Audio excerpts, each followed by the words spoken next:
Hey everyone, it's Yoselin and welcome back to my channel. So for today's video, I'm going to be showing you guys how to make this ring. This is what it looks like. It's really cool. It has like this pattern. It's kind of like in a zigzag pattern. So you guys can see I used pearls. You can really use whatever beads you want. You could use like a different color bead if you didn't want to use pearls. But yeah, it has a cool little pattern. I like it. It's super simple. I chose these colors because they can match with a lot of different outfits. You only need 2 types of beads and elastic string to make this, so you really don't need much. This ring is super easy to make, and if you want to learn how to make it, then just keep on watching. As you guys can see, I've already been practicing how to make it. And instead of using these pearls, I'm going to use these ones that I have right here because they're a lot smaller, so I feel like it'll look better. I got these beads at Hobby Lobby. They're just like small little pearls. Then I also got these at Hobby Lobby, and then same with string I got at Hobby Lobby. This is a ring, so you're gonna need enough string. So I'm just gonna get some string. I like getting extra. I don't really measure this. I just get a random amount. Inside of my string, I'm going to be putting a pearl first. I already put the 1 pearl bead on there, and then I'm gonna be adding 4 of these other beads. So there's 4 of them. And now it should look something like this. Whatever side the pearl bead's on, you're gonna get this string. And on the other side, you're gonna get the last bead, and you're gonna put this through the bead. And it's gonna make like a circle, as you guys can see when I pull it. Makes a circle. And then the beads are just gonna go around the pearl. Now this is the part that might get confusing for some people, because we're just gonna continue doing this. You wanna make sure that you're continuing the beads on this side. So as you guys can see, the beads would kind of just go like smoothly along this side. I'm gonna put the pearl on this side and the beads on this side. So I'm putting the pearl on this side, and then I'm gonna put the 4 beads on this one. Then it should look something like this, and then I'm gonna get the side that the pearl's on, and I'm gonna get this side and I'm gonna put it through the last bead. So here's a string, putting it through the last bead, and then I'm pulling it, and it should look something like this. Just by looking at this, you can see what side you're going to need to put the beads on again. So I'm putting the 4 beads on the left and the pearl on the right.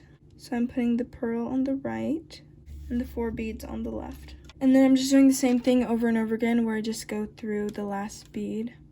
As you guys can see, it gets this pattern, and I'm just going to continue. I'm putting the 4 beads on the left and the pearl on the right, and then it'll look something like this. So now the rest of this is going to be in time lapse.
This is how my ring is coming along so far. It's really important not to mix up the sides, because if you do, you won't get this pattern. It's like a pearl on each opposite side. That's why you want to make sure that you're not mixing up the sides. What you have to do is look at what side the beads left off.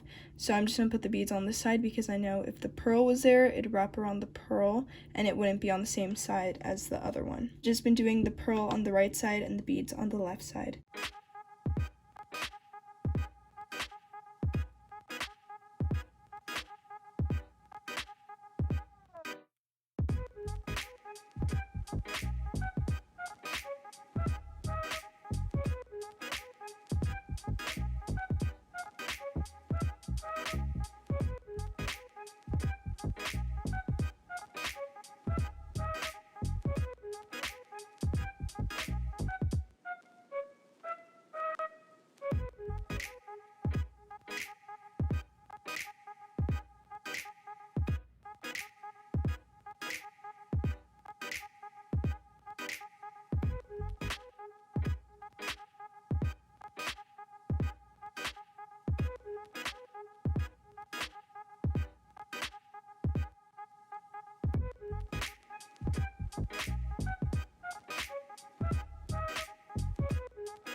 So this is going to be my last one. I just need one more and I'm done because I'm making this ring for my thumb. But I'm going to continue with the 4 beads on the left side and the 1 bead on the right side. So this is last time I'm going to do this, but I have this side and I'm going to be going up and not this way. So here's this, and I'm going to be putting the string up, and I'm just going to pull the string through. So my ring is done, so now what I'm going to do is I'm just going to tie a knot at the end of this, just a regular knot. I'm going to knot it 3 times just because I want to make sure that I won't undo. And then to connect it with the other side, you're going to get one of these, and you're going to go through this bead, and you're just going to pull it together, and then it'll go around, and then you're just going to make another knot. And then I'm going to do 3 knots again because, like I said earlier, I don't want the knots to undo. And I'm going to do 1 knot like this just to be safe. Once you've tied the knot, you're going to want to cut off the excess. And now your ring is done. So that is how you make this ring. As you guys saw, it was really easy to make. Like I said earlier, you can use whatever type of beads you want. These are just the beads that I chose. I like using pearls, so that's why I used pearls, but you can just use like a different color bead. Or you could even use smaller beads like seed beads. I used bigger beads just because of my elastic string. It was like a bigger size, so that's why I had to use bigger beads. But if you want to have like a more dainty ring, you could use smaller beads like seed beads. I really like how it turned out. I'm super happy with it. I can wear this with a lot of different outfits. If you guys tried this ring out, comment down below how it turned out. But that is it for today's video, and if you enjoyed it, don't forget to like, comment, and subscribe, and I'll see you guys soon. Bye!